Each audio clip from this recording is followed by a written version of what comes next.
లింగాయత వారి ఆత్మీయ సన్మాన కార్యక్రమం జరుగుతూ ఉంది. లింగాయత వారి ఆధ్వర్యంలో ఆత్మీయ సన్మాన కార్యక్రమం జరుగుతూ ఉంది. దయచేసి ఇక్కడితోటి మనం సన్మానాలు ఆపుదాము, మన ప్రసంగాలు మొదలు పెడదాము. ఈనాడు మరియు ఆంధ్రజ్యోతి విలేకరులకు స్వాగతం పలుకుతూ ఉన్నాము.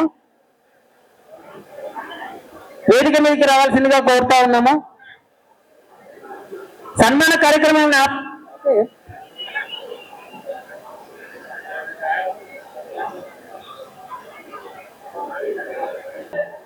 ఆత్మీయ సమ్మేళనానికి ఇచ్చేసిన తీన్మార్ మల్లన్న మాదాపూర్ గారికి మరియు వేదిక మీద ఉన్నటువంటి పెద్దలు, వేదిక ముందు ఉన్నటువంటి గ్రామ ప్రజలు, మండల ప్రజలు, అన్నా చెల్లెలు, అక్కాతమ్ములందరికీ నా హృదయపూర్వక శుభాకాంక్షలు. ఈరోజు అందరి నోట ఒకటే మాట ఉంది, ఏంటంటే మనకు మండలం కావాలి. మండలం అంటే ఎందుకంటే ఇది ఇప్పటి విషయం కాదు, ఒక 40-50 ఏళ్ళ విషయం ఇది. ఆ రోజు నుండి కూడా మాదాపురం అంటే చుట్టుముట్టు గ్రామాల నుండి దుర్గాపల్లి, వాసాల మరికెళ్ళి వచ్చి కూడా ఇక్కడ బట్టలు, బంగారం కొనుక్కుపోయే అప్పుడు.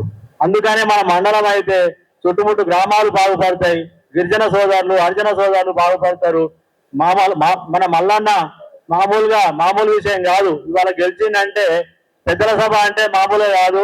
3 జిల్లాలకు, కాకపోతే రాష్ట్రానికి ముఖ్యమంత్రి దగ్గర పోయి ఏ పని అంటే ఆ పని తీసుకొచ్చే వ్యక్తి అట్లా సూటర్గా తయారయ్యాడు. కాబట్టి అతన్ని మనము చాలా గౌరవించుకోవాలి.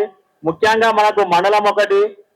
మొదటగా మీ ఎమ్మెల్సీ ఫండ్ రాగానే ఒక ₹1 కోటి ఇస్తే మన గ్రామం సస్యామలం అవుతుంది. సీసీ రోడ్లు కానీ, అండర్ డ్రైనేజ్ కానీ, మిగతా చెప్పుకోవడం చాలా ఉన్నాయి. కాబట్టి ఇంకా ఉన్నాయి విషయాలు. కుల సంఘాల బిల్డింగ్లు ఉన్నాయి, ఆల్రెడీ పెట్టినాము, 2 పెండింగ్ లో ఉన్నాయి, అవి కూడా చేసుకోవాల్సి వచ్చిన అవసరం ఉంది. మన గ్రామం నుంచి పై స్థాయి పోయింది. కాబట్టి ఈ విషయాలు ఎవరైనా కోరుకునే అవకాశం ఉంటుంది. కాబట్టి నేను కోరుకుంటున్నాను, మొట్టమొదటగా ఇవి మనసులో పెట్టుకొని ఒక 1 year లోపల ఇది సాధిస్తామని చెప్పుకొని కృతజ్ఞతలు తెలుపుతున్నాను. Thank you.